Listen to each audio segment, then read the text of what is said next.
काफ़ी समय पहले की एक बात है। एक छोटे से गांव में एक चिड़िया अपने माता पिता और अपने 5 भाई बहनों के साथ रहती थी। पिंकू चिड़िया बहुत ही छोटी सी थी। उसके पंख बहुत ज़्यादा मुलायम हुआ करते थे। उसकी माँ ने उसे घंटाघर की ताल पर चहकना अच्छे से सिखाया था। पुस्तक घंटाघर के पास एक छोटा सा घर हुआ करता था, जिसमें पक्षियों से प्यार करने वाली एक बहुत ही प्यारी सी महिला रहा करती थी। वो पिंकू चिड़िया और उसके पूरे परिवार को रोज़ खाना खिलाया करती थी। पिंकू चिड़िया और उसके पूरे परिवार उस महिला के ऊपर पूरी तरह से निर्भर रहते थे। वह सोचती थी कि हर रोज़ इस तरह पिंकू चिड़िया और उसके पूरे परिवार को भोजन कराती रहेगी। लेकिन एक दिन उस महिला की तबीयत बहुत ज़्यादा ख़राब हो जाती है।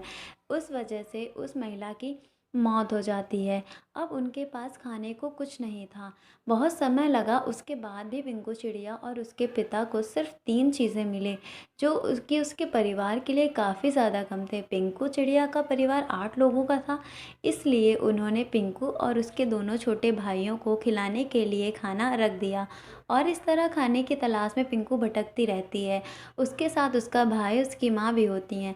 वह सब एक घर की खिड़की में अपना चोंच मारते हैं ताकि खाने के लिए कुछ मिल जाए, लेकिन वहाँ पर उन लोगों को खाने में कुछ भी नहीं मिलता। और झाकड़ के मालिक उन पर राख फेंक देते हैं, जिससे तीनों भूरे रंग के हो जाते हैं। और उस तरफ काफ़ी खोजने के बाद पिंकू के पिता को एक ऐसी जगह मिल जाती है जहाँ काफ़ी संख्या में कीड़े मकोड़े होते हैं। उनकी कई दिन और खाने का इंतज़ाम बहुत ही आसानी से हो चुका होता है। वह बहुत ज़्यादा खुश होकर घर पहुँचते हैं तो वहाँ उन्हें कोई नहीं दिखता। फिर वह परेशान हो जाते हैं। तभी वहाँ पर पिंकू चिड़िया, उसका भाई और उसके साथ उसकी माँ वापस घर लौटते हैं। तो पिता उन्हें पहचान नहीं पाते हैं, क्योंकि उन सभी के शरीर पे राख होता है। और गुस्से में चिड़िया के पिता सबको वहाँ से भगा देते हैं। पिंकू अपने पिता को समझाने की बहुत कोशिश करती है, लेकिन पिंकू के पिता नहीं समझ पाते हैं और पिंकू, उसके भाई और उसके बाद तीनों को बाहर निकाल देते हैं। उसके बाद उसकी माँ और उसका भाई बहुत ही उदास हो जाते हैं, लेकिन पिंकू हार नहीं मानती है। वह लगातार अपने पिता को मनाने की कोशिश करती रहती है।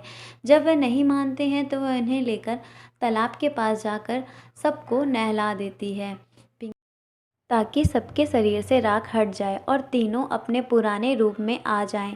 अब जाकर पिंकू के पिता उन सभी को पहचान लेते हैं और उन सभी से माफ़ी मांगते हैं।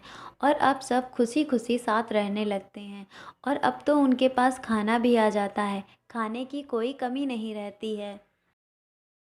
कहानी की सीख दोस्तों, भूखी चिड़िया की कहानी बहुत ही प्यारी कहानी थी। हमें इस कहानी से बहुत कुछ सीखने को मिलता है। और सबसे बड़ी सीख हमें यह मिलती है कि हमें कभी भी किसी पर निर्भर नहीं रहना चाहिए, चाहे वो हमारे माँ बाप ही क्यों ना हो। एक समय पर आकर हमें खुद का ख्याल रखना चाहिए, अपनी ज़रूरतों की चीज़ों को पूरा करना चाहिए। पूरी तरह से किसी पर भी निर्भर नहीं रहना चाहिए। मेहनत करना चाहिए और अपनी चीज़ों को पूरी तरह हासिल करना चाहिए। Thanks for watching.